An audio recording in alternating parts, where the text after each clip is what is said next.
Welcome to this most promising session, Bucking the Trend, Growth Opportunities in India.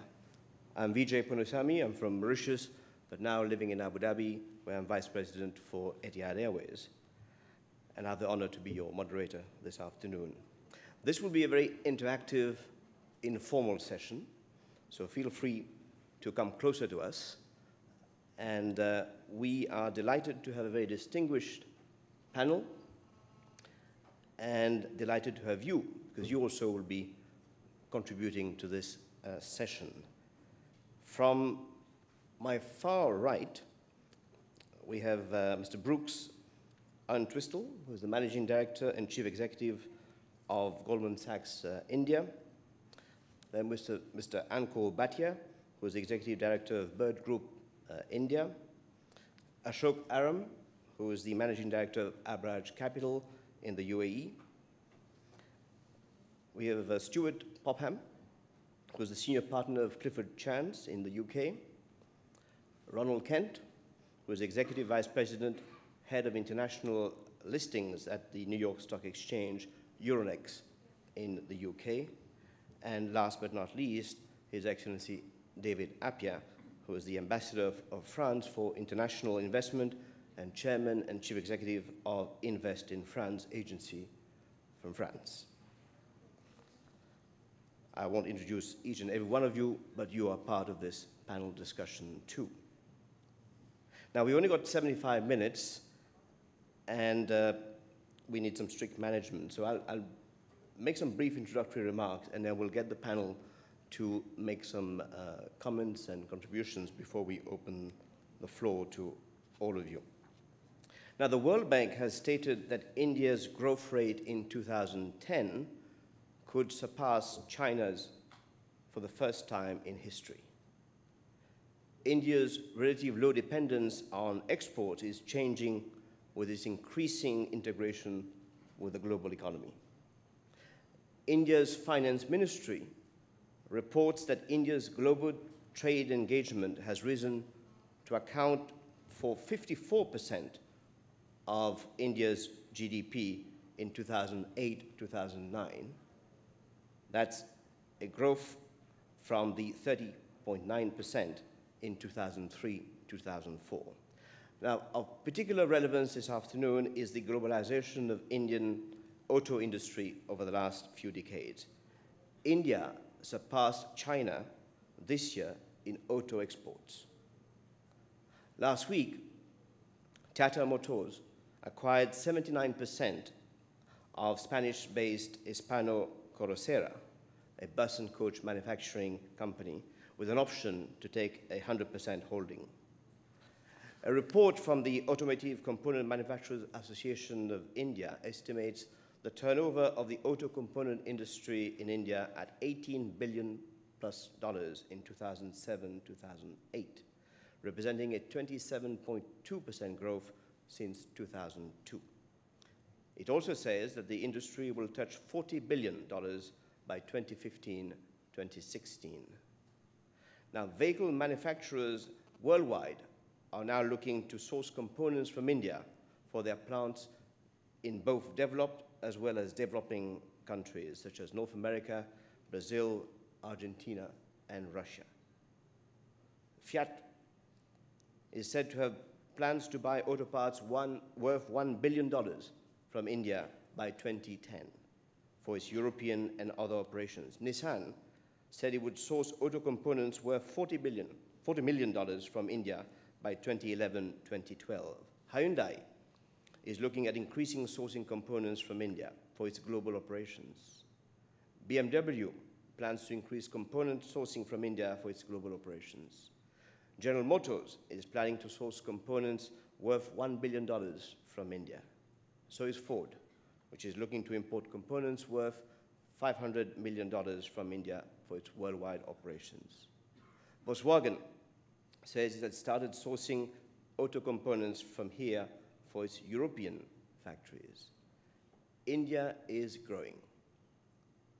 But let's focus this afternoon on the internal and external challenges ahead. Where will the shrinking capital come from into India? And what must India do, or perhaps more importantly, what must India stop doing to attract that capital? Ronald? Is this working? Yes. Vijay, thank you. That's a very open-ended question. So I will answer only, or try to answer only a very small part of it, because I think my fellow members on the panel will also have some fairly insightful experiences to share with the audience today.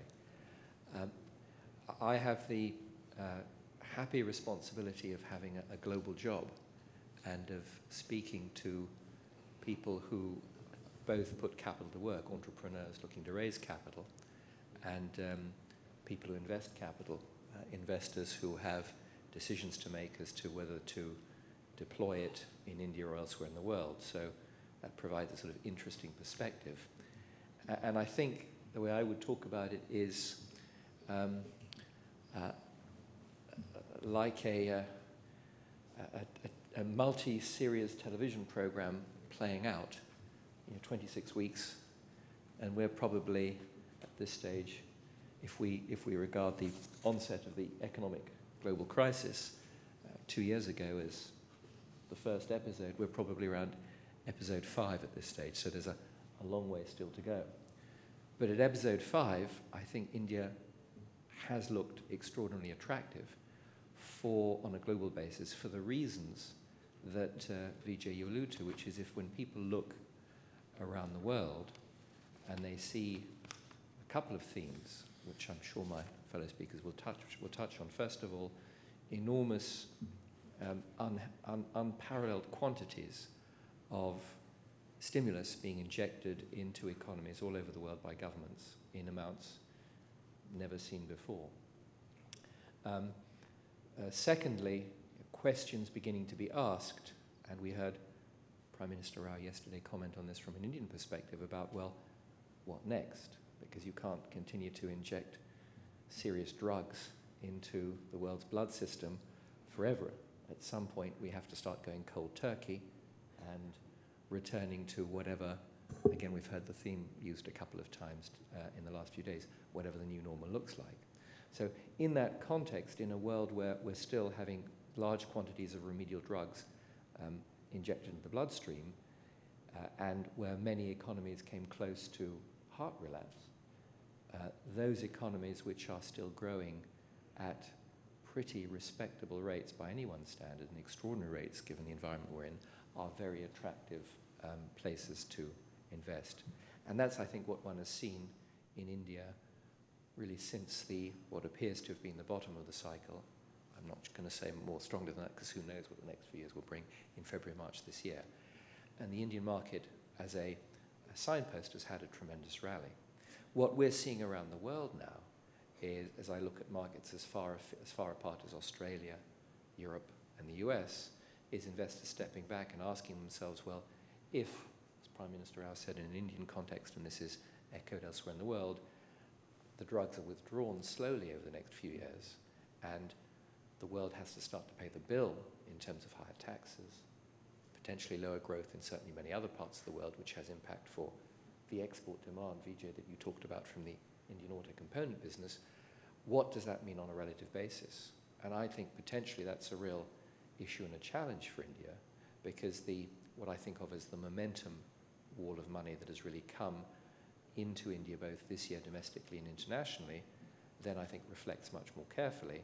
And perhaps when the question is asked about, well, how does India look on a relative basis over the next, say, 3 to 5 years compared to some of the other destinations, the answer is a bit more nuanced. And again, we heard Prime Minister Rao touch on some of those themes yesterday. So let me pause there. Thank you, Ronald. Brooks, you want to come in on that? Very much for having us. It's always interesting to sit on these panels, over the years at this event, because I think going back a year, we all had a very different view of where things were, and it's been interesting to track the last 1 year, but specifically the two halves of the last year. Because in our world, we focused very much on the flows of capital, specifically two distinct flows.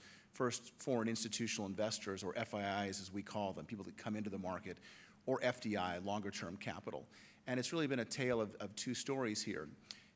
If you think about these last 6 months and look at the absolute numbers of FI coming into this market, I think Ronald's comments are exactly right. People were looking around for an opportunity to move back into these growth markets.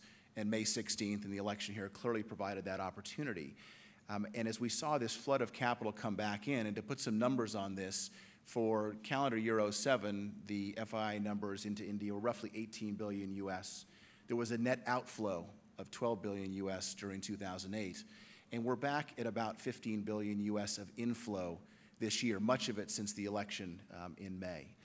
But importantly, to really dig down and get specific about this, it's come first almost unabated, and now it comes much more thoughtfully or perhaps pensively.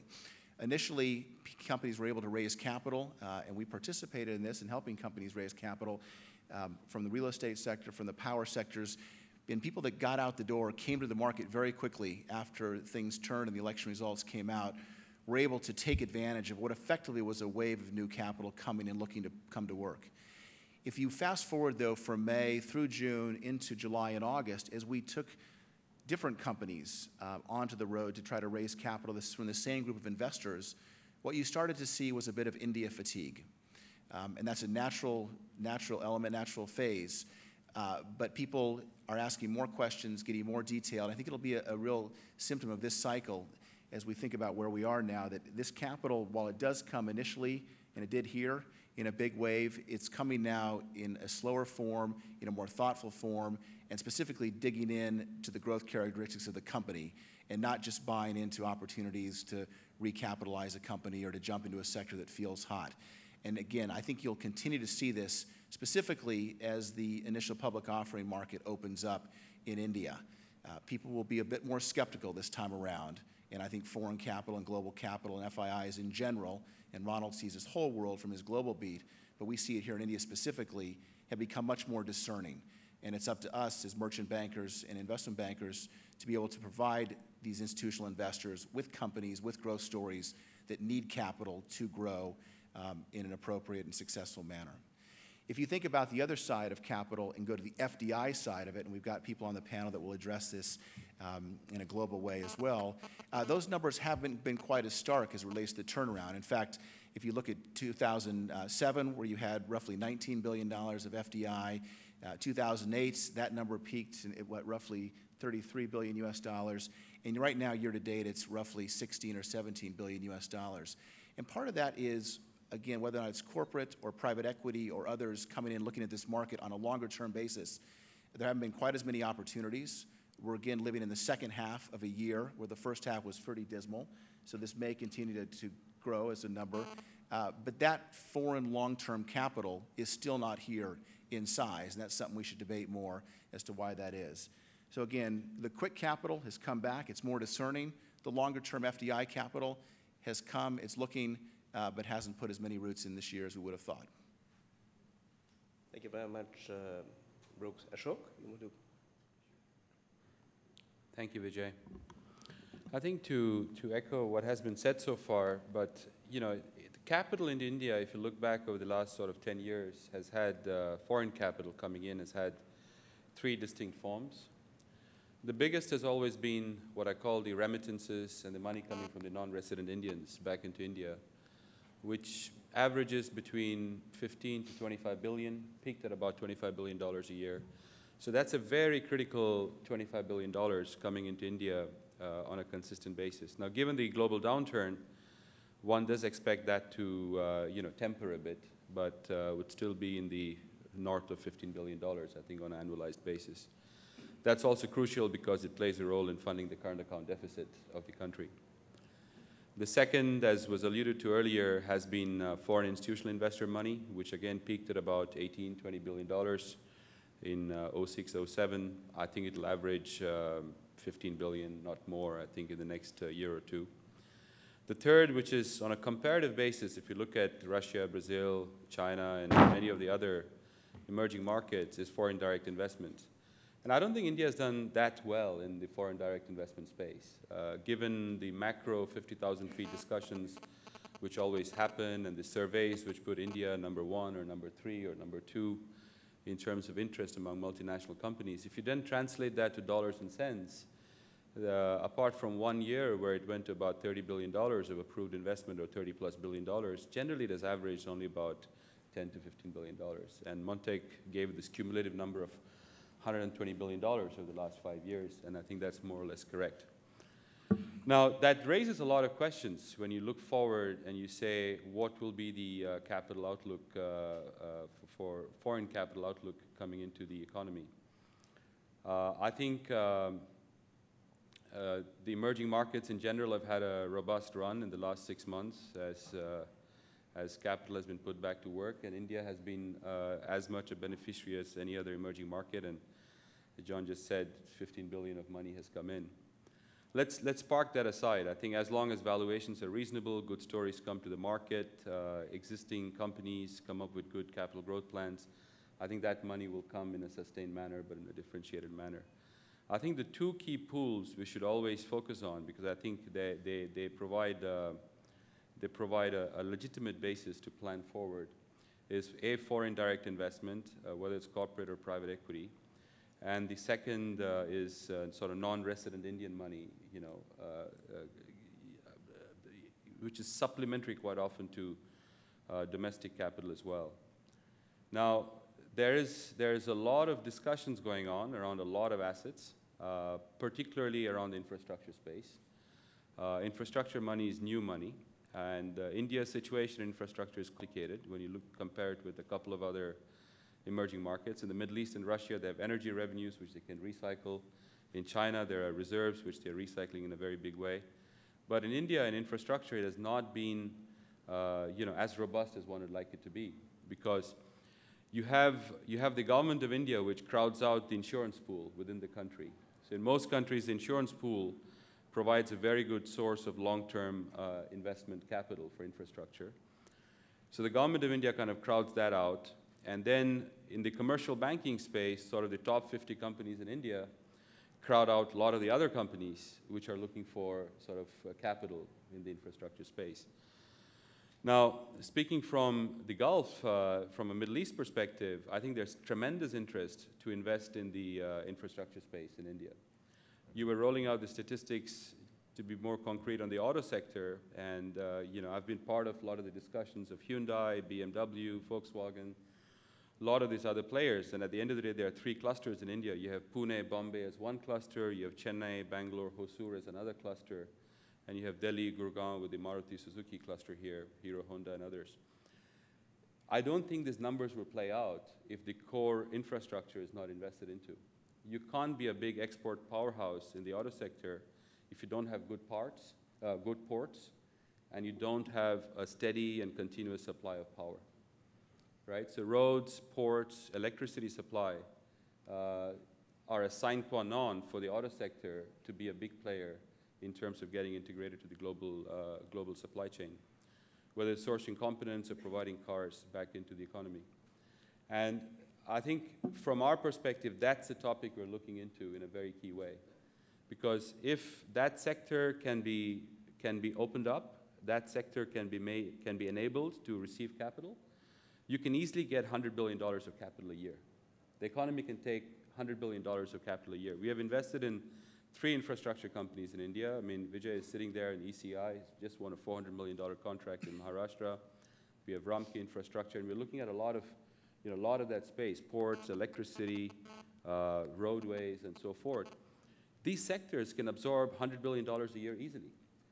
Is $100 billion a lot of money in the global context? No, it's not. I mean, we're talking about a 3-4 trillion pool of capital chasing these assets. So to get 3% or 4% of these pools, whether it's from the Middle East or from the Western European funds or from the United States, is not difficult, or Japan for that matter, another key provider of long-term capital to Asia. But it all there boils down to execution and enabling framework. So it's very difficult for me to assess today, sitting here, will we continue to average $15 billion a year in the next 3-4 years, or will it be $100 billion a year? And both are within the capacity of the public and private sector here to influence. And I think that's a debate and decision and implementation which needs to be had. Thank you very much, Ashok. You touched on a very good point, and following up from the earlier points from Ronald and Brooks, that India's success story is attractive to foreign investment, but increasingly it will not be enough. That rate of growth is not going to be enough for the discerning capital being more difficult to get. You've identified sectors where there is a demand, but the environment is not enabling that capital to flow into it. Perhaps we can hear from one of the captains of the industry in India itself, Ankur. What are your views on this? Well, I think I'll take the first question first in terms of availability of capital. While everybody sort of said that in terms of global capital availability, yes, I mean, if there is ample amount of framework available in the country, I'm sure everybody wants to invest into. Just to give you an example of aviation, as of today, we've got around approximately 40 million air travelers against a population base of 300 million people who can actually fly. Reason why they're not flying is because most of the air traffic is concentrated towards the larger airports. The growth opportunity, however, is in regional travel, which is connecting Delhi to 300-400 kilometers away. As far as availability of capital is concerned, I'll see and sort of step back to that as well. I just got some statistics in the morning. In India, we've got approximately 40 million taxpayers. And only 15 million people actually, have demat accounts, which actually can transact on the stock exchanges. So, the rest of the 25 million people have not deployed capital; they're just in banks. So, there is an ample amount of capital which should be available with the Indian investor as well, collectively. The other thing which I've seen is that the banks, if you were to have a look at, you're not looking at, you're not looking at large banks. The largest bank in India, SBI, if you put everything put together, subsidiary, it is not as big as, not even like, 20% of the size of the largest banks in the world. So there is a bit of consolidation is required, or availability of capital at the domestic. I mean, there has to be some stimulus for that domestic capital to also get unlocked. And again, having said that I don't blame the FDI investor, because obviously I don't think an Indian investor does have that framework to put and deploy the capital into the marketplace. But having said that yes, the opportunity is there. The opportunity is there specifically from the sectors where we are coming in from, both in aviation and in hospitality. Hospitality, the total number of rooms in the whole country are, the registered rooms are less than what we have in London or in New York. So, I mean, just look at that. I mean, the size of a huge big state, but no infrastructure available. And that is what is also driving to a large extent, it's making India also uncompetitive in a global environment when it comes, because obviously, I mean, nobody wants to pay $400, $500 for a standard room, while they can get in, in Thailand and a cheaper accommodation. So, I think this is in relation, but I think the key point here is that as if we have for the infrastructure sector, which I think where as an Indian, I think that we are lacking, and if we were to create, the Indian government were to create a framework of vehicles where capital can be driven and then deployed to that extent, I think the availability will, you'd see more of that happening. I think that's what sort of I'd have to say in this scenario. Thanks, Ankur. Stuart, looking at it from your perspective, in terms of the enabling environment in India to attract more foreign but also local capital, what would you say? It's quite interesting because in many respects, at least looking externally, it doesn't appear quite as inviting an environment as perhaps economically it should. So whilst the imperatives are there in terms of growth, in terms of a growing market, an expanding population, the outward appearance sometimes is that portfolio investment is available, but direct investment is more complicated or takes longer, or there are barriers. And whilst there are restrictions, and I was very pleased to hear the Prime Minister yesterday continue to talk about liberalization of services and perhaps increasing some of the restrictions on shareholdings available. The general impression is that it's more difficult than it might actually be. So I think it's a requirement actually to change perhaps attitudinally, perhaps for a different image to be projected that is slightly more welcoming. I mean, once you're here, it's welcoming. But externally, it can sometimes feel not quite in the same way. And I think there is a need, obviously has been discussed and is being alluded to then the creation of greater opportunities for capital to flow, for investment to be made. So we've talked before on occasions like this about the need to create a corporate bond market, about alternative investments. You know, we talk about these 25 million people who have savings but are not investing them directly. There must be some reason that that risk profile doesn't match their appetite. And there doesn't appear to be enough matching in that sense of supply and demand. And it just needs a deeper market, I think, some liberalization in some respects. But generally, I'd like to see a greater welcome, perhaps being projected. And then it is, I think, also, if I can just move on slightly, I think there's a challenge there for India with 300 million people joining the workforce over the next decade or that sort of period of time, to create still further job opportunities, to invite greater investment to achieve those. And perhaps for India also, we've been talking about inward investment, but actually to use that inward investment to promote itself externally and to develop industries, to develop services that are looking rather more externally. However good the internal market is, there are opportunities externally as well. Thanks, George. You touched on an interesting point, which is that there are obviously clear opportunities in India in various sectors, there's capital out there, but perhaps there's a need to make these opportunities more appealing, more inviting. And there's an image to be developed, there's the reality to be enhanced, but also an image to be developed. And I'd like to quote on David Appia, because your role in France is basically to promote the attractiveness of investments into France. Perhaps wearing that cap, but looking into, on the Indian side of things, what experiences you've had in promoting France, which you think could be useful in helping the Indians do a sterling job at promoting the obvious opportunities which exist in India? David. Well, thank you, Vijay. Thank you for this opportunity to share views with you on a number of issues. First, let me say that investment is certainly. Let me underline the fact that investment is certainly a key concept and key criteria in the growth strategy of any country. Very much is at stake in both ways.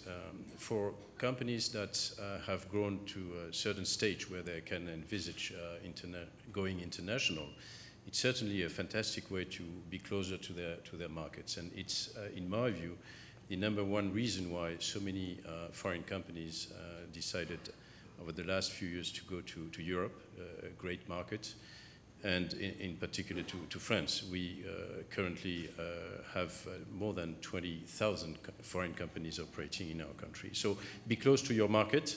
The other way around, welcoming foreign investors and foreign companies brings also so much to your economy. It first brings jobs. We, in France, know that one job out of 7 in the industrial sector is due to the presence of foreign companies. We have more than 2.4 million people working with foreign subsidiaries of companies in France. The second contribution that is brought to your economy by foreign investors and foreign companies is, of course, talent, know-how, and ideas. And in that respect, the contribution to innovation is and can be huge. In our country, we estimate that more than 20% of research and development is carried out by foreign companies operating in France. We, a couple of years ago, created a number of technological clusters, 70 of them. We recently assessed the number of foreign companies being members of these clusters, and we found out that there are more than 400 different foreign companies taking advantage of the existence of the clusters, but at the same time bringing their expertise and ideas and talents to enhance and reinforce our economy. Third, I should say that in terms of contribution to the economy, foreign investors and companies operating in your country will also most presumably bring a very high contribution to exports. In our case, more than 40% of French exports are due to the presence of foreign groups. Let me add one point concerning the relationship with India, which is very strong. We are quite glad to see that over the last 10 years, the number of Indian companies investing in France has been constantly increasing. We are glad to have nowadays around 80 Indian companies. They employ 6,000 employees in France, and they bring a lot to our economy in terms of knowledge, in terms of expertise, especially in a number of sectors you certainly can identify yourself, software and information technology industries, but not only in a very large number of sectors. The second thought I'd like to share with you is the following. What does it take to remain attractive in a very competitive world? On this, so much has been said.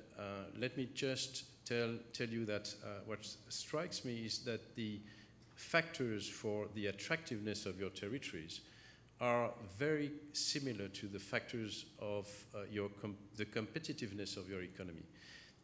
The review by the World Economic Forum on the competitiveness of India is in that respect very enlightening. Among the factors, of course, the market. You have to have an attractive market, which is certainly the case of India. It's a large market. It's a very vibrant market, and this is certainly a key asset. You have to have an open and friendly business environment. You have to rely upon good infrastructure networks. His Excellency, the Prime Minister of India, yesterday insisted on this very point, as well as on education, because human capital, qualification of your workforce is certainly a key factor of your situation internationally. And I should add also, because it's certainly one of the priorities we've set up in France in our agenda, you have to demonstrate on a daily basis that you care about innovation, about research and development, which are key notions for a number of reasons. First, to support your companies, make all efforts possible to prepare for the future, the new products, the eco technologies, and so on and so forth. I was mentioning earlier the clusters we've created in France. There are clusters in many countries. There are clusters here in India. They are very important. We supported this policy by implementing, putting in force a very attractive research tax credit, which is certainly an element that plays an important role in attracting in France research and development platforms from foreign companies. Then, and I don't want to be too long, I just want to conclude by saying that in current times and in the difficult times we are all facing due to the crisis, the way public governments and public authorities reacted to the crisis is also an important criteria or element to make your country more attractive. You should never take for granted your current position. Being attractive is a very relative notion. You are more attractive than your competitors or less attractive, and they might well adopt strategies or policies that will tomorrow mean that you are less attractive than you thought you'd be. So let's be reactive, let's be on the move. This is exactly what countries have to do. Keep reforms going forward. Keep improving the business environment when it comes to reacting to the crisis, supporting growth and the economy by important stimulus packages and recovery plans. And on this, let me finish by a note insisting on the fact that in France we decided to focus the recovery plan on investment. A set of 1,000 investment projects was decided, implemented at the start of this year, and at this very juncture, nearly 70% of the projects have been engaged. This is a clear indication that investment, not only domestically, because these projects might benefit from the presence and contribution and participation of foreign companies, is at the heart of the recovery strategy. Thank you very much, David. You've heard it, ladies and gentlemen, in terms of India's attractiveness, which is an obvious one, but in terms of what it needs to do more and more in the months, weeks and months to come to attract this shrinking capital worldwide and project an image of attractiveness. Can I ask any one of you if you had any comments to this question of India's attractiveness, which is an ongoing process, because as David mentioned, what is probably attractive today is probably not attractive anymore tomorrow, because somebody else has come up with something even more attractive. So it's a permanent process which involves governments, obviously, the agency responsible for promoting investment into a country, but also, as Andrew mentioned, capital within the country being allowed to enter into interesting markets. Any questions or comments on that issue of attractiveness, of capital flows, of new opportunities in markets in India? Floor is yours.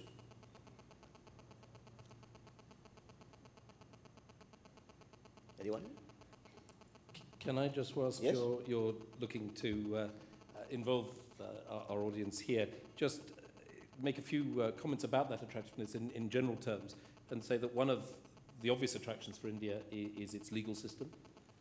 I think its education, its language are all means of inspiring inward investment. But the balance against that is to make sure that there isn't, for example, too aggressive a tax regime, because you can certainly drive investment away. And we've seen, we won't talk about too many mobile telephone companies, but you can see the opportunity there. I think that to resist the temptation to economic nationalism or a degree of protectionism, and I think India is doing very well to avoid that, because that has been a reaction for many countries. And that is going to have a distinct impact on the willingness to invest.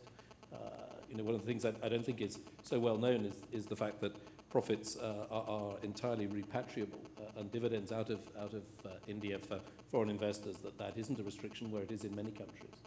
And obviously, any attempt to reduce that would be difficult. So that willingness to invest will be determined by those sort of issues. Is the answer then to actually strive to improve your rating on the competitiveness index? I think more than that, I think let me provoke a discussion. There's an interplay here about foreign capital or even domestic capital coming into India, which worries me a lot. Even in the last 3-4 years, that's played out. Because we get excited by the $16 billion or $20 billion which comes into the stock market, and that's very exciting, but I think the opportunity cost is the foreign direct investment is typically only about $20–30 billion instead of about $150 billion a year, which is what an economy of this size should aspire to. Now, why do I say that? I mean, it's not just the government. I think it's also the private sector. When you have $15 billion of international capital coming into the stock market, then you have the domestic capital going into the stock market as well, valuations get heated up. And the commercial discussions between the investor and the growth capital seeking entrepreneur in India becomes dysfunctional, because you have a limited pool of $15–20 billion which comes in, drives the valuations up for about 100–150 companies. Then there are 2,000 other companies which are looking for capital, but the valuation metrics of these 50–60 companies interplays with the other 2,000. And the discussions become so protracted that by the time any decision-making comes close or not, the new theme in the markets come up and capital moves away. So, when the constellation is right, I think it's also very important for the private sector to be practical about it. I do believe that the constellation is right at the moment. The capital is struggling to find expression in the sort of the G10 countries, so to say. It is looking for expression in countries like Turkey, India, China, Brazil, and these countries. But the receptivity to that also requires a certain commercial basis so that, you know, decisions get taken quickly and a lot of money comes in. And I say that because it worries me that if you have the first 15 billion which comes in and drives this valuation, and the whole story gets muddied for another $150 billion of discussions, you know, the opportunity cost is high. And in my view, India missed out in that 04 to 07 boom as well. It got very carried away by the 15 billion which came every year and missed out on the 100 billion of foreign direct investment which countries like China were attracting, because there was a more rational basis around valuation. And this need not be the case, because India also has a success story which played out beautifully between 94 and 99, which was in telecoms. When the telecom licenses, for those of you who are familiar with that story, 24 licenses were given out in the first round. It was competitive. It later consolidated to around 6 licenses. Valuations were rational. A lot of capital came in. The mobile infrastructure got built up. You know, we talk about Airtel and Sunil Mittal's company and all that. That growth company, during its growth phase, had 4 distinct points of valuation, all of which were rational, and $2–3 billion of capital came in. Now, take infrastructure, for example, and if you speak to even domestic private equity practitioners in infrastructure, during the Vajpayee government, the national highway system got kickstarted in earnest, right? That was a very good infrastructure effort which India launched into. Thousands of kilometers of highways and roadways to be built. It had a good 4, 5, 6-year run, but in the last 4 years has actually stuttered. It has stuttered partially because the government hasn't focused on it enough, so there is a public sector component to it. But there's also a private sector component to it. You know, the entrepreneurs who are looking for these projects and contracts got carried away with their valuations. You know, so people who wanted to invest money in this space, you know, got caught up in weird discussions about land values rather than the construction of roads. Now, if those discussions were rational, I'm convinced in the last 3–4 years, another 30–40 billion would have come in. Those discussions were not rational. The world has changed. Now there is another window. If they are rational in these discussions, in the next 3–4 years, $100 billion a year should not be a problem. It is still a fraction of the investable capital in the world. I mean, look at the dynamics. You are familiar with this. Look at the dynamics between the Middle East and India alone. India, unlike some of the other 3 BRIC countries, does not have big oil and gas reserves. So it will always run a factor of current account deficit because oil and gas will have to come in. This is not Russia, this is not China, this is not Brazil. Right? India is a hydrocarbon deficit economy. Now, the countries from which these hydrocarbons are coming into, whether it's to the petrochemical plants in Gujarat or further south, these areas are, if they are open, will attract a lot of investable capital from countries like Qatar or Abu Dhabi or Saudi Arabia, because it's in their interest to build up this infrastructure as well and recycle that capital. But I think that there's a big meeting to be had. I think it's happening in December in Delhi later this year. But how the state creates an enabling framework and how the private sector is commercial about valuation will be the 2 determining factors, in my view, whether we attract 20 billion a year or 100 billion a year in the next sort of 3–4 years.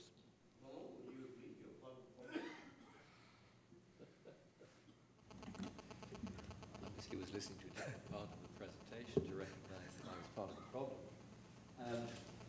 It's very interesting to listen to the comments of Ashok and David, yours as well, because I think sort of what it echoes is the issue of India is a very attractive location for growth, whether it's domestic investors choosing to put their capital to work or international investors put their capital to work.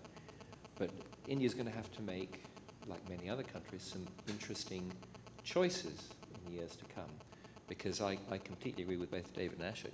If India makes certain choices, there is the potential and the opportunity, as you put it. I thought of, as I listened to you, I thought, well, India is actually punching below its weight. Mm. It's the numbers we're talking about are large numbers, but they ought to be so much larger. And then the question you have is, well, why is that? And that's why, David, I thought your comments were so interesting. And one of the reasons I find this forum so valuable is you have a chance, not just at these formal sessions, but also at some of the breakout sessions, to talk to people with a lot of different contexts and a lot of different backgrounds that give you a good perspective on what people are seeing. And I'll just sort of try and stitch together 3 data points that certainly struck me in the last couple of days and invite you to draw your own conclusions. First of all, at a finance panel session yesterday, one of the speakers asked the rhetorical question. She said, you know, we shouldn't pat ourselves on the back here in India for having avoided the huge mistakes that a number of the international banks had and which caused them billions and billions of dollars of losses, and not think that we, and this was someone representing one of the major Indian financial institutions, let us not think that we were somehow smarter than they were. It's simply because we in India chose to stay inside the house, whereas others in the world chose to go outside the house. So we avoided the bullet, as it were, by default. One data point that I think is interesting. And I had a conversation last night before dinner with one of the Indian global diaspora who was an entrepreneur who'd spent time in the United States, in Europe, and elsewhere in Asia, and was now drawn back to India for its vision of building up a business in one of the sectors that India is critically short of. I won't tell you which one because that might say too much about who it was. And his comment to me was, you know, it's so much harder to get anything done here than I ever imagined it would be. There are times when I feel sufficiently disheartened that I would actually almost go back to one of the places I've spent part of my life in, because to build a similar business and a similar value would not be as challenging. And when I asked him the obvious follow-on question, well, then why do you continue? He said, well, because I feel like India did so much for me because it was my birthright. I want to give something back, and I think India badly needs what I'm trying to build. But if they made it a little bit less challenging, I could do so much more. And I think the third comment was the entrepreneurial session, the breakout session just before now, and we were talking among ourselves in one of the little breakout groups, and one of the people in my breakout group was, again, Indian family, had been educated outside, and had come back to India to join his family business.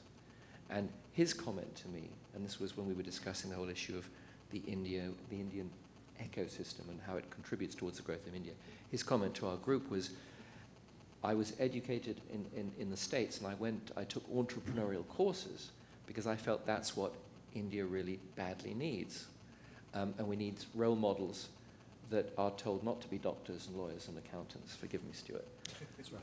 But entrepreneurs in India really requires that. And he said, the issue I have is when I try to take what I learned in the States and translate it into India, it doesn't work because we don't have the connections, we don't have the support systems, and therefore, even though I wanted to start my own business, I went back into the family business because the family business provides a lot of the network and a lot of the support that I need in order to succeed in business. So 3 different data points, but I think, you know, to me it resonates in terms of there's so much more India could achieve if, David, to pick up your theme, there were certain decisions that either at national level, government level, state level, or individual level, you know, the country chose to go in a particular direction. Thank you. David, you want to add something? Yes, well, thank you. I'd like to react on 3 and complement maybe on 3 different points. Each and every reform and measure you can take to improve the competitiveness of your economy will certainly serve at the end of the day the attractiveness of the country. Over the last 2 years in France, for example, we've launched a number of reforms which precisely aim at improving the competitiveness of the economy. Last year, we adopted a huge piece of legislation which was called, by the way, the Law to Modernize the Economy. And we did so just to make our economy more efficient.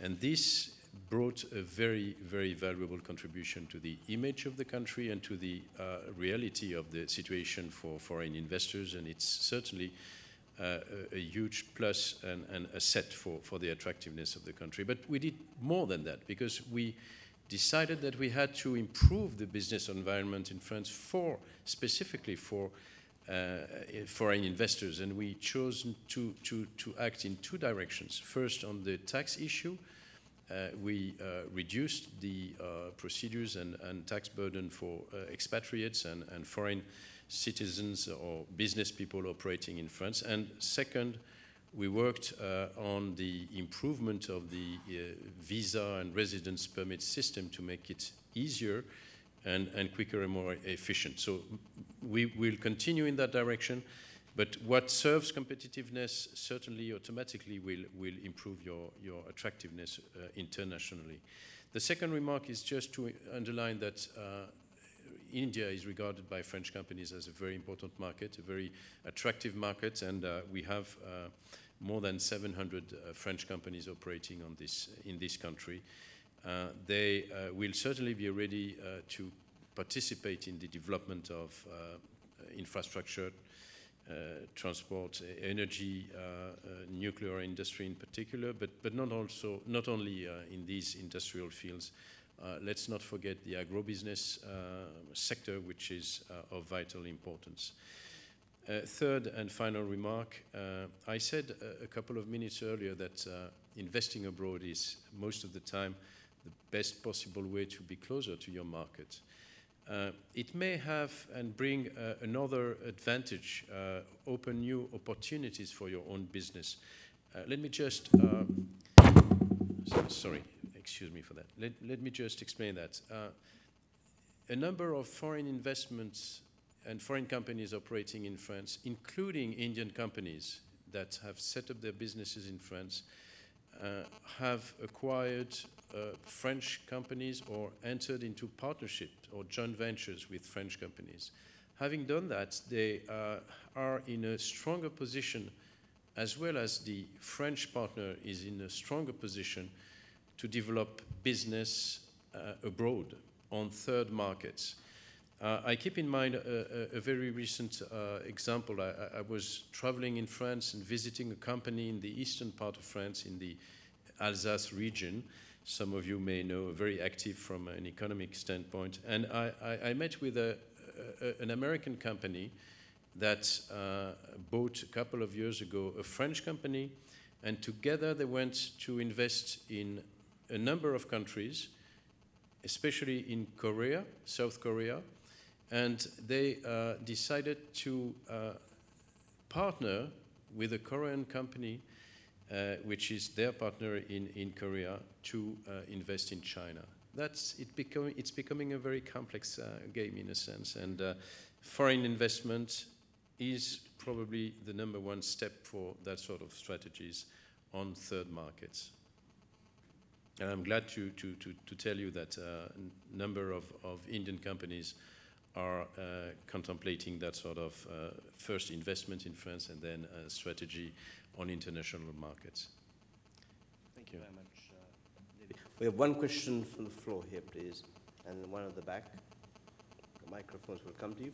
Kindly introduce yourself and then either direct your question to any specific panel member or make your comment. Thanks very much. George Foster from Stanford University. I was talking to a US entrepreneur about a month ago, and he was trying to do a joint venture deal in Mumbai, and he said he'd been going back quite a few times, and one of the things he did was a lot of discussions with people who had been on the other side of a joint venture with the company he was dealing with, and he said what struck him was how difficult it was to get dispute resolution and to get closure on legal outcomes in India in terms of the time frame. And he said he'd been trying to negotiate for 6 months, but every time he talked to somebody who'd been on the other side of the dispute, he said it just became scarier and scarier. Now, I mean, he still wants to do the deal, but he said there was that aspect, and there was also the regulatory uncertainty about federal, state type of things, but he said that was something that he had not anticipated as much going into the negotiations. So, I mean, just in terms of the panel's reaction in terms of, is this idiosyncratic, or do you think it's stronger problem here than, say, some other places. Thanks for sharing that. Ankur, you want to comment? Our company's got, successful joint ventures the last, 15, 20 years with some eminent, foreign companies. I think it's more individual driven when you're negotiating a particular venture. Of course, I'm being the only Indian, on the panel right now who's on the other side of the table who's wanting to get that. I'd mentioned very clearly that it depends upon what stage it is on in terms of investment. Of course, in terms of what the joint venture is getting at that given point, of course, if the joint venture need is there. But having said that, there are successful joint ventures existing in the country for a very, very long time. And they've also been stories which have not been that successful. But having said that, I don't think anybody is, any international large group or any has gone out of India by not making money. Just our joint ventures, we've been talking about millions and millions of dollars of our partners who've actually been able to sort of make in that. And I think that's one of the stories which I'd like to sort of re-amplify that. Yes, it takes time, of course. As an Indian entrepreneur as well, while doing things, we get stuck into that framework of bureaucracy and red tapeism. But eventually, the reason why we are doing it again, is we are here. And that's infrastructure needed. And the second is that the potential is there. The opportunities are there, which actually are fulfilling. And the third is that for a longer term, mid to long term perspective, you would not lose money. You would not get into a situation. It is not a market that you'd want to dip in and dip out. It's not a market that you'd want to make a quick buck and go away, because obviously it takes time for you to set up. But once you're there, once you're into a marketplace and you're set up, it is. We've never heard of cases where somebody sort of lost fair bits of money and had to exit out. Thank you. Brooks? We had a joint venture here for 10 years with a terrific local firm. And my first job when I arrived in India almost 4 years ago was to break that joint venture and then set up our business on our own. And from our perspective, I would agree with the comment that many joint ventures serve their purpose. And for us, it very much did serve the purpose of getting us on the ground here, getting us into this market. It was just much narrower from the business lines than we needed to be in as a global financial services firm. And so that really drove our decision to do it. And we did it in such a way that both sides have gone on and done great things. And certainly the other side has been terrific and very successful as they've moved on. And so I think it's about how you go through those discussions, what you get out of the initial stage of joint venture, and then how you cooperate going forward, if at all. And again, ours is purely driven by the fact that this market became so attractive that we wanted to do more than just investment banking and brokerage. We wanted to get into direct investment, asset management, and many other businesses that we do globally. And so it went in sync with what we were doing globally around. I also want to make one other related point as it relates to then post that breaking of a joint venture in early 2006. We were setting up a business essentially from scratch, working out of a hotel room. And my experience initially was certainly in the early days with the very basic licenses needed to prosecute our business, that we found the experience to be one where we were embraced as a company coming into India, as we went after a merchant banking license, after a broker-dealer license, and ultimately after an asset management license, dealing with the regulators. We felt like, while certainly you never get things exactly in the time that you want them, we understood where things stood, we had a good relationship with the regulator, and we were able to move on and build our businesses. As things go on from here and you get into more and more broader-based financial services, I would say it's a little more difficult. There are more factors at play. But I want to make sure that people, when they think about entering a market as a multinational, do understand and hear the view that you are able to do it, and you're able to do it in a reasonably quick time frame. Thank you. George, I can just make one point to you. Obviously, no two parties come together in a joint venture in the belief that they're going to fall out. But the advice, certainly in India and in many other places, is go for arbitration, and you'll be able to resolve your disputes a lot quicker.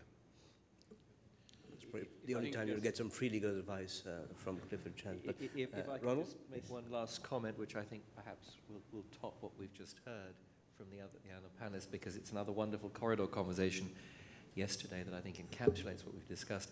I came across one of the other attendees at the conference, and he was breaking open with someone else a very fine bottle of wine. I asked him what they were celebrating, And the participant said, well, I'm celebrating the resolution of our court case. We won. I said, that's wonderful. He said, well, only up to a point. I said, what do you mean? Well, it started 178 years ago by my great-great-great-grandfather, and it finally got resolved. So, Stuart, I think you're probably right. I think just so that people have the right impression, and he said he's from Stanford and California. I mean, if there's one area where it actually worked in terms of joint venture, is if you look at Seattle, Palo Alto, San Jose, San Diego, and you think of Hyderabad, Pune, Mumbai, Bangalore, Chennai, and these are the 4 cities in either country which are interacting at the technological and IT space. I mean, you can easily find about 500 joint ventures happening a year. It's a very fertile, active, successful space in India. Now, I'm sure if you look into it, there might be 100 failures, but I'm sure there are 400 successes as well. So that is one space. I don't think India is special here or any different. You go about it in a logical, practical way. I think joint ventures work. I've seen it in the auto industry. Toyota had a first entry when I was living in Japan, talking with the Toyota people, they had a first entry about 20 years ago, which was a complete disaster. Got the wrong partner. At the time, it was also the license regime in India. It was complicated. But they've gone in with the Kirloskars this time. It's been a huge success for them. It's, so the choice of partner, I don't think India is special that way. I think it's like any other economy. You choose your partner well, you negotiate your terms well, you have a good understanding of what you're looking to do or how you're looking to exit from each other at some point in time. I think it works out pretty okay. I would not like to have the feeling that this is particularly arcane or difficult than any other emerging market in which business is done. Thank you, gentlemen. There was a question at the back of the room. And then there was. I'll put in the middle of the room then. Nigel Austin from Aram. David, I'm very glad to hear your comments because I think India's just taken a step backwards, actually, with the visa and the tax issues for foreign companies. Certainly for recently, one of the ministries has issued some issues on visas, business visas, employment visas for working in India, and that seems to be a step backwards. And I think hearing your view from the French point of view, saying that that's one of the things that you worked hard on to open up, is a good. Some of the ministries should be sitting here listening to you guys talking about that. Brooke, I've got one question for you, really. Do you think Kamal Nath is going to succeed in getting the $20 billion of US investment from foreign investors to fund his road program? Speaking as somebody who's interested in direct investment. Sure. On the infrastructure topic, just because we're in the business of throwing around big numbers, we came out with a report now some month ago, I guess, that the need as we see it for the next decade is 1.7 trillion US dollars. And since I've been here over the course of the last 4 years, that number that's come out of the government has kind of grown over time. So we put a big one out there. And one of the things about this report that's significant, I think has come up in this panel, is that we believe that much of this can be funded domestically, given saving rates and given the way people think about it, assuming there's a development of a bond market over time. And so we still believe that the foreign capital piece of it, to your question, is important. But I think if you look at the facts, especially over the course of the last couple of years, because exactly almost 2 years ago, there was a whole series of conferences and the like. It was October of 2007, around infrastructure in India. And there were a variety of very senior officials, not just from India, but from overseas that came. And if you really kind of look at where we've come in the last 2 years, the number of private equity funds that have actually set up or said they were going to set up just an infrastructure fund, then actually put money to work, is actually a very small number because it's hard to do. And we say that as a practitioner in a private equity firm throughout all of the different arms of our own firm. We've put $2 billion US to work in India in the 3 years we've been here. A very small percentage of that has been in the infrastructure space. One operating company and one asset, a roads company and a bridge.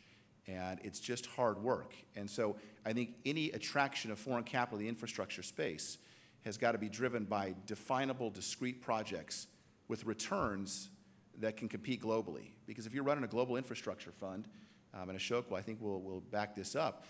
You're making decisions as to whether or not to invest in a port here, or a toll road company in Latin America, or an airport in Europe. And political risk, ease of getting the money in and out, all these issues come to play, and you need to see a return to justify that differentiate. It's global capital. Ashok, you want to add? Yeah, I think I can only support what has just been said. I mean, let's also study it with some examples, because the picture is mixed. Now here in Delhi, you have the airport being built by GMR with Frankfurt Airport, that consortium. You look at Bangalore, the airport was built by Unique, Siemens, and sort of the Karnataka consortium. Hyderabad was again GMR, which came with the Malaysian consortium at the time. And they're all, you look at it and they're all looking very different. Now, Dubai Ports, which is one of our sort of a company we know very well, they own 3-4 ports in India. As when they bought P&O, they ended up buying 3-4 ports in India as well. Now, if you look at the Bangalore airport, it took, what, 10 years? Something like 8-10 years from concept to finish. That's, by global standards, that's a very, very long time. I mean, if you just think in terms of time value of money and what that means for IRR and investors, that model wouldn't work, right? If you look at the Hyderabad experience, it's actually not a bad experience at all. It was, the time to market was fairly decent. The government was supportive. The Indian Airport Authority of India, the state government, the central government, that bureaucracy somehow clicked for a while. It got done. And I look at the port sector, it's the same thing. All these automobile projections are not going to work if the port infrastructure is not built. This is not like information technology where you can have very good, localized telecommunication solutions which skip the core infrastructure bottleneck. Now, you work for Etihad. Now, I look at Etihad and Emirates Airlines. I was completely shocked, positively shocked, when I moved from London to Dubai, that from the UAE, I can fly to 17 Indian cities. Between Dubai, Abu Dhabi, and Sharjah, I can go to 17 Indian cities. Probably the only other city from which you can do it in India today is Bombay. I can't think of any other city in India which offers you connectivity to 17, 18 other Indian cities. It's very profitable routes for you guys, right, in this space. Now, if the infrastructure is enabling, and I've had this discussion with Praful Patel, who was the minister in the, in the sort of the previous government and now as well, if the infrastructure is enabling, I don't think capital will be the problem to build 20 airports in India. Capital will not be the issue. People know that if it can be done in 3 years, the population is there, the demand is there, you can churn out IRRs of about 15, 18%, which is more than adequate for investors to take interest. But the Airport Authority of India doesn't want to let go of control of a lot of these tier 2 airports. The entrepreneurs who want to bid for these projects, have to sink in quite a bit of capital before they even start moving. But these come down to nuts and bolts very quickly. You can say aviation sector, 1 billion population, 1.5 trillion GDP, blah, blah, blah, get one of the consulting companies to write a report on how wonderful the growth will be and how much capital is required. But I remember from the first time I started looking at infrastructure in India, the requirement for power has always been $100 billion a year. It's never going to change. It's going to be $100 billion a year for power for India for the next 50 years. The question is, how much of that gets spent in a given year? In good years, $15, $18 billion gets spent. In bad years, $3, $4 billion gets spent. I don't think in the last 5 years, in the power sector, we have made the progress we should have. For the manufacturing sector here, if the power sector is neglected in the next 24, 36 months, all the promises we see around manufacturing are not going to come out to play in India. Now, power, as any legal expert will tell you, requires very good political risk management. The power purchase agreements have to be well encapsulated. The agreements with the state electricity boards or the national grid have to be well defined. If these things are done, the sector can take, that sector alone can take $25 billion in India every year. Just to add to that, I'll just echo that. Since you mentioned travel, travel has seen a 37% growth in the last month. just travel transactions the last, 6, 8 weeks. Now, I don't think we will get into the, for us, we get into the same point again that, I don't think we have the infrastructure to actually support that 37% growth. We don't have the airports. We don't have the infrastructure around that to support that. So we'd get into a trend again that, it'll be the infrastructure, but it'll actually stunt the growth again. So, a framework, same question as what you mentioned. Thank you very much. Being the only Indian on the panel, I'll leave you the last word. We are now in the 74th minute of our 75-minute session. And basically to conclude, I would probably refer to a question which you will all see on YouTube. Which is, can India become a superpower? Listening to this discussion and the debates this morning, yesterday, I think the question more is not that whether India will become a superpower. I think India will become a superpower. The only question is, by when? The pace at which it reaches that ultimate status very much depends on India and on the Indians. I think the sooner the Indians and India starts believing in itself, the sooner it will reach that and realize its full potential. I think we've recognized this earlier on, that India is not really fulfilling its own potential at the moment, whether within, in terms of opportunities in India, but opportunities in the world for India, either as Indian companies or, as David mentioned, cooperating with others in the world and reaching out for markets. I was recently in Istanbul for the opening of a new airport, the ISG airport in Istanbul, which actually is a joint venture between GMR, an Indian company, Malaysian Airports, and a Turkish company, building a record-breaking airport in 18 months. So India can and will do it. It's a question of India accepting and showing the world that it believes in itself, and do, as one country, do all it takes and commit to creating that enabling environment for both Indians and foreigners to do good and fair business for an inclusive in India. Ladies and gentlemen, let me ask you to join me in thanking our panel and thanking all of you for having participated in this session. Thank you very much.